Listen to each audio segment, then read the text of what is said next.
which brings me to second-order cybernetics, which was popular in the 70s and 80s, and it was sort of this recognition that, wait, we're like not just steering this system, like we are part of it, our participation, our discussion, our steering is part of that system. And so one of the quote terms associated with second-order cybernetics is taking circularity seriously. It's very hard to reason about systems with feedback loops, whether they're spatial in the sense that we have a network of interacting agents, or temporal in the sense that my actions are actually going to influence future state, and that state influences incentives or future actions. And actually one of the most important steps to taking seriously questions of ethics, autonomy, self-consistency, and other aspects of self-organizing complex systems is to really understand that we can't put the system over here, step over here, and go, there's the system, I'm making it work. Until we actually have the tools, the methods, and the science to reason about how it will behave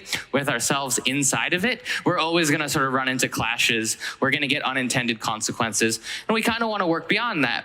Fortunately, we actually have a modern progression here to cyber-physical systems, and during my introduction, Lane talked about the fact that I've sort of worked with larger scale systems. I've done some research and design for dynamic resource allocation problems and sort of resource protection schemes for cyber physical systems. And in particular, I really like it if people look at this diagram, because this is a concept map for a field that contains like all the stuff that we care about in Web3. We've got humans in the loop, we've got networked and/or distributed, we've got adaptive and predictive, we've got intelligent, all up in the sort of right hand, the upper middle, I guess. And this relates to the humans in the loop and the networks and that feedback process that makes it so hard.